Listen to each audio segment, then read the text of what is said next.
Imagine the sky ripping open with thunder, mountains crumbling, and the seas boiling like a furious storm. The gods and giants clash in a battle so fierce it will end the world as we know it. This is Ragnarok, the ultimate fight for survival, destruction, and rebirth.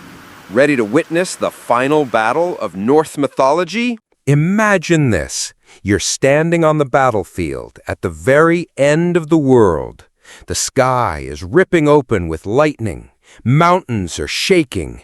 The oceans are boiling. In every direction, gods and giants are fighting with all their strength. Thor, the god of thunder, is swinging his mighty hammer Mjolnir. He's battling a huge sea serpent named Jörmungandr, whose body wraps around the whole world. Odin, the king of the gods, rides into battle, fearless, charging straight into the jaws of Fenrir, a wolf so massive it's taller than mountains. From the land of fire, a terrifying giant appears, Surtur. He lifts a sword made of pure fire, brighter than the sun, and everything it touches burns to ash. This is no ordinary war. This is Ragnarok, the end of everything. A prophecy the gods always knew would come, but could never stop. The earth splits apart. The skies fall. Even the gods begin to fall. But to understand why this happens, we need to go back. Before gods, before humans, before even the stars, there was nothing. Just a huge, silent emptiness. This endless void was called Ginnungagap. To the north of the gap was a land of ice and mist called Niflheim. It was freezing cold. Ice rivers flowed. The air was still. Not even sound could survive there. To the south was Muspelheim, a land of fire, lava, and endless heat. It was wild and burning, full of smoke and glowing embers. And it was ruled by a powerful fire giant named Surtur, who held a sword made of pure flame. One side was frozen, the other burning hot. And where these two worlds met, something magical happened. The ice from Niflheim started to melt from the heat. Steam rose, water dripped, and from the melting ice, life was born. The first creature to appear was a giant named Ymir. He was enormous, taller than mountains, and from his body more giants would soon be born. But Ymir wasn't alone. From the same melting ice came a great cow named Audhumla. She was no ordinary cow. Her milk fed Ymir, keeping him strong and alive. While she licked the frozen stones for food, something strange began to happen. Day by day, the ice she licked started to reveal a shape, then hair, then a face, then a full body, a being made of ice itself. This was Buri, the very first god. The first creature to appear was a giant named Ymir. He was enormous, taller than mountains, and from his body more giants would soon be born. But Ymir wasn't alone. From the same melting ice came a great cow named Audhumla. She was no ordinary cow. Her milk fed Ymir, keeping him strong and alive. While she licked the frozen stones for food, something strange began to happen. Day by day, the ice she licked started to reveal a shape, then hair, then a face, then a full body, a being made of ice itself. This was Buri, the very first god. From the ice god Buri, a son was born. His name was Bor. Bor later married a giantess named Bestla. Together they had 3 powerful sons, Odin, Vili, and Ve.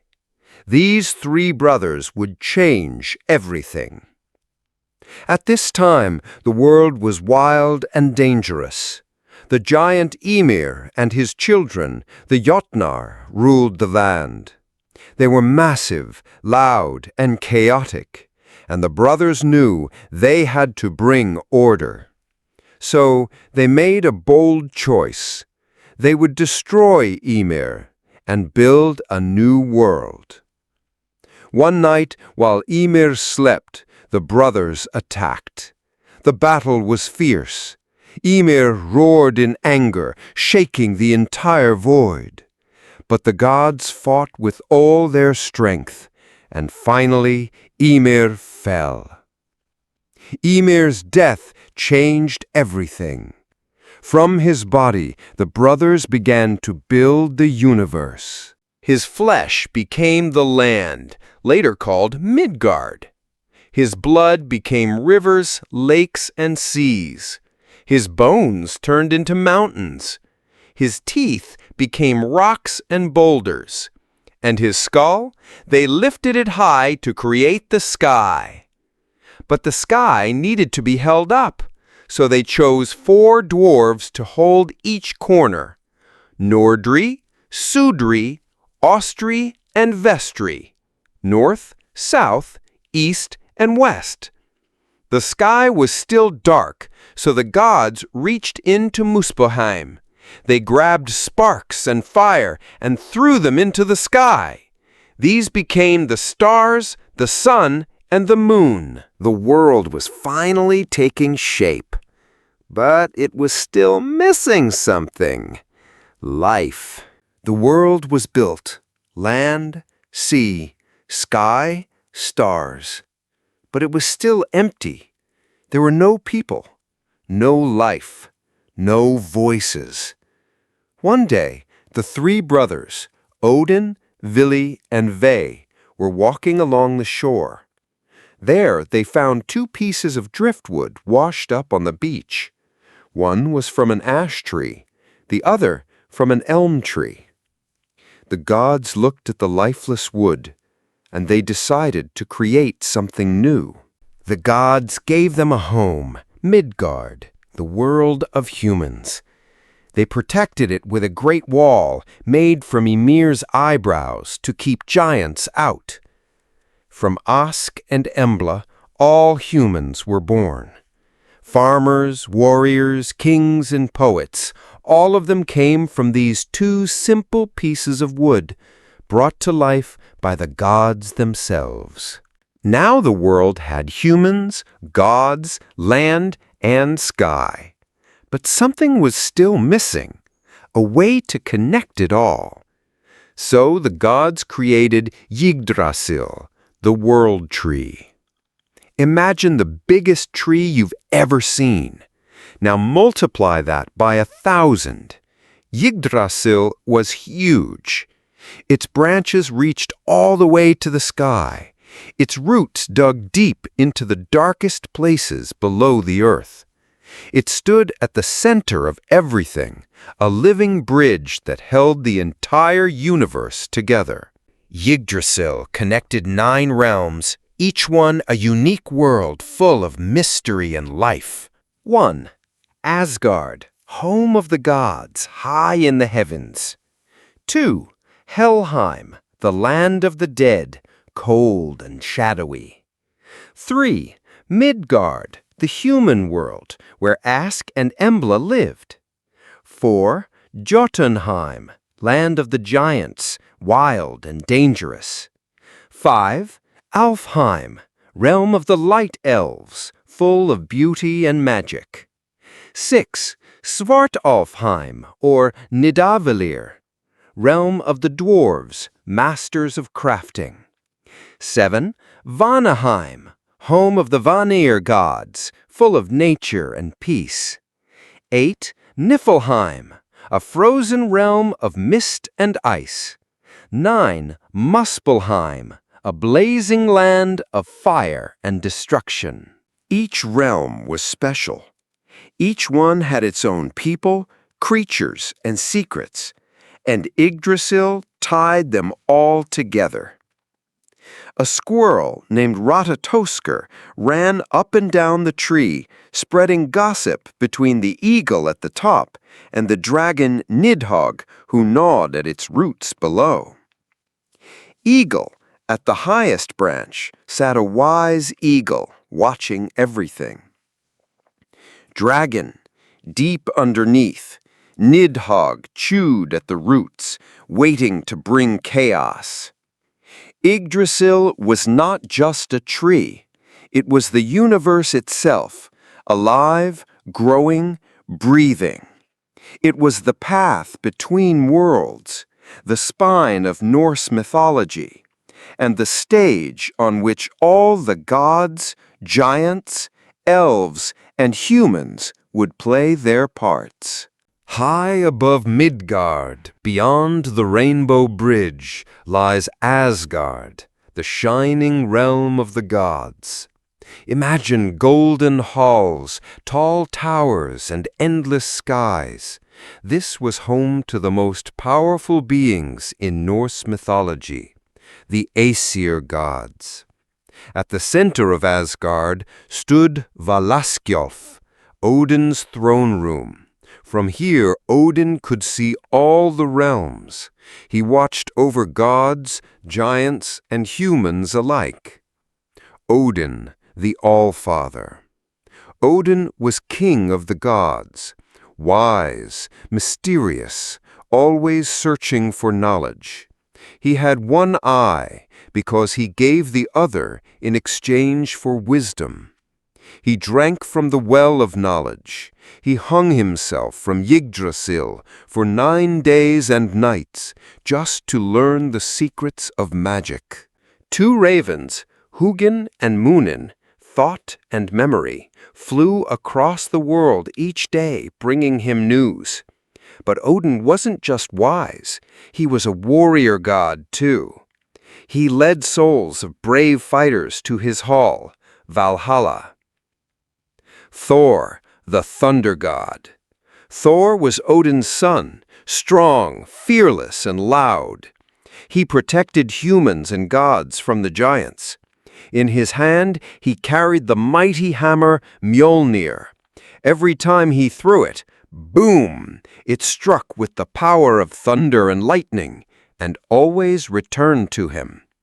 Thor rode in a chariot pulled by 2 giant goats. The ground shook when he moved. 2 ravens, Hugin and Munin, thought and memory, flew across the world each day bringing him news. But Odin wasn't just wise. He was a warrior god, too.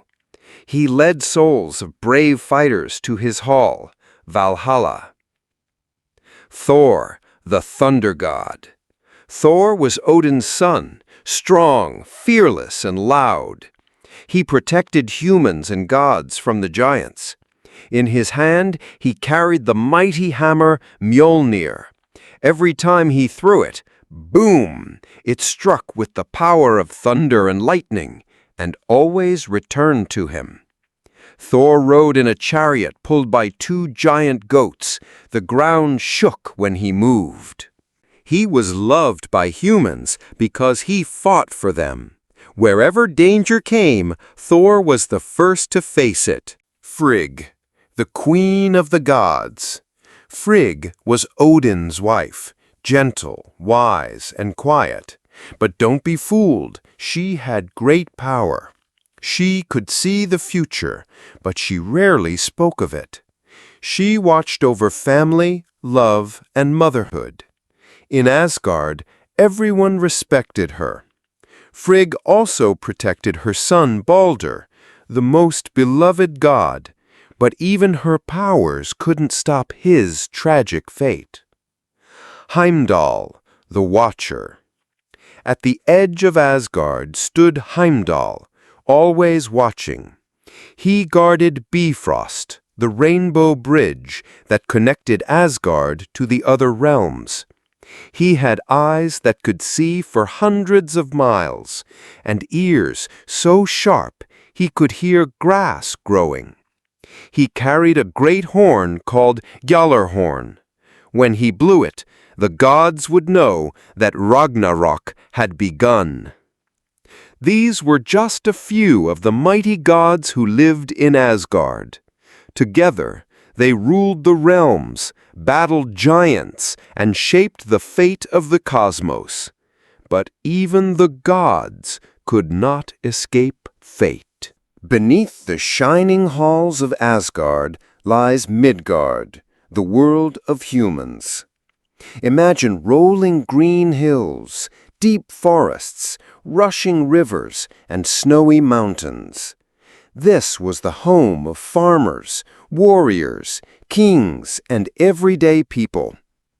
In Midgard, people worked hard, growing crops, building villages, and preparing for battle. They told stories around warm fires at night, stories of gods, giants, and heroes. Though humans lived simple lives, they were never alone. The gods watched over them, especially Thor. Whenever giants threatened their homes, or monsters roamed the wild, Thor came to protect them. Sometimes gods visited Midgard in disguise, testing bravery or helping heroes on secret quests. But life in Midgard was not always peaceful. Storms could wreck ships, wild beasts prowled the forests, and giants were never far away. Yet the humans kept going, brave and strong, because they believed in the power of the gods and the hope of heroes. Midgard was a place of adventure, challenge, and the endless chance for ordinary people to become legends. Far beyond Midgard lies Jotunheim, the wild, dangerous land of the giants called Jotnar. Imagine towering mountains, icy glaciers, deep valleys, and cliffs battered by fierce winds. This is a land where only the strongest survive. The giants here are huge, much bigger and stronger than humans, or even many gods. They are fierce and quick-tempered, but not always evil. Some giants are wise and powerful, while others love to cause trouble. The gods often fought the giants, defending their worlds from their attacks. But sometimes giants and gods formed strange friendships or even marriages. One famous giant was Loki, who could shapeshift and trick gods and humans alike. Though a giant by blood, Loki lived among the gods, bringing both chaos and cleverness. The giants ruled Jotunheim fiercely, always waiting for the day when they might challenge the gods in a final battle, the great event called Ragnarok. Far beyond the world of humans lies Jotunheim, the land of giants. Imagine huge mountains covered with snow and ice. Cold winds blow fiercely through deep valleys and rocky cliffs. This is home to the Jotnar, giants stronger and bigger than most gods. The giants are wild and fierce. Some are smart and wise. Others like to cause trouble.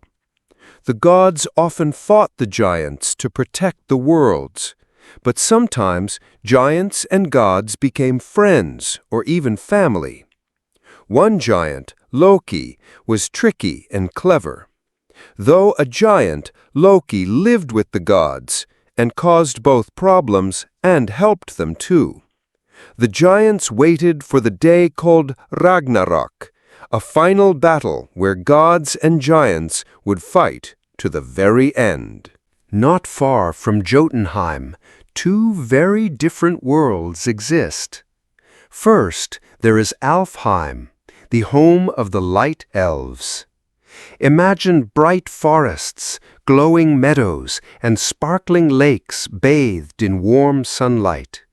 The elves are graceful and magical beings. They are kind, gentle, and skilled in healing and crafting beautiful things. Elves prefer peace and rarely fight. They use their magic to help nature grow and keep their realm calm and joyful. Deep beneath the earth lies Svartalfheim, also called Nidavellir, the land of the dwarves. This is a dark, rocky world filled with tunnels, caves, and glowing forges. The dwarves are short and strong.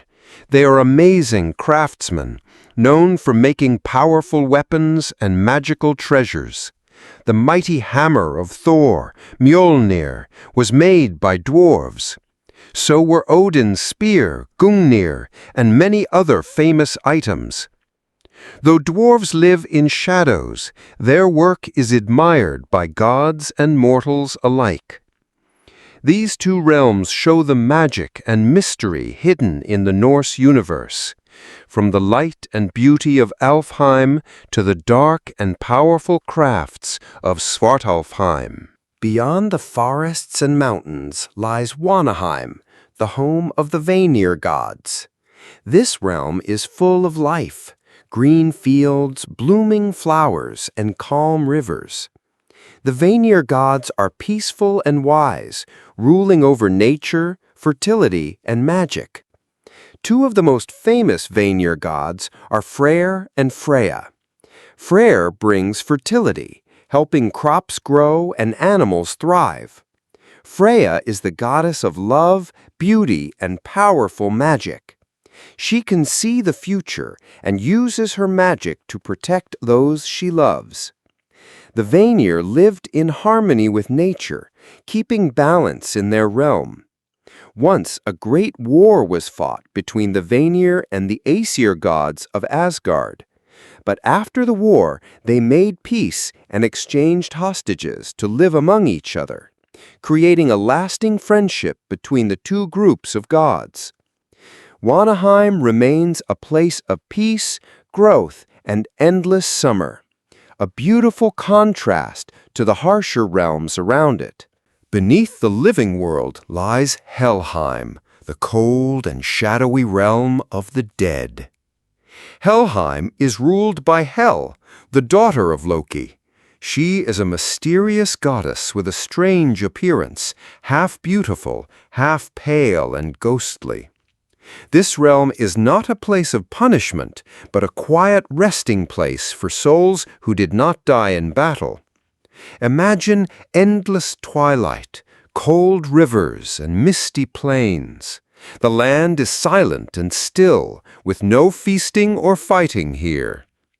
Once a soul enters Helheim, it cannot leave. A great wall and gates keep the dead safely inside. Hel rules her realm calmly, keeping order among the spirits. For most people, Helheim is the final resting place, a place of peace, not pain. At the far ends of the Norse universe lie two powerful and opposite realms: Niflheim, the world of ice and mist, and Muspelheim, the land of fire and flame. Niflheim is a frozen world, covered in endless ice, snow, and thick fog. It is cold and dark, with rivers of freezing water called Elivagar. From these icy rivers, the first giant Ymir was born. Niflheim is quiet and still, but full of ancient power. Its coldness helps keep balance in the universe. Muspelheim, in contrast, is a blazing land of fire, lava, and smoke. Rivers of molten rock flow endlessly here, and the air is thick with ash and sparks. Muspelheim is ruled by the fierce fire giant Surtur. Surtur carries a flaming sword that shines brighter than the sun. It is said that at Ragnarok, Surtur will lead the fire giants from Muspelheim to burn and destroy the worlds. These two realms, ice and fire, exist in tension, balancing each other and shaping the fate of the cosmos.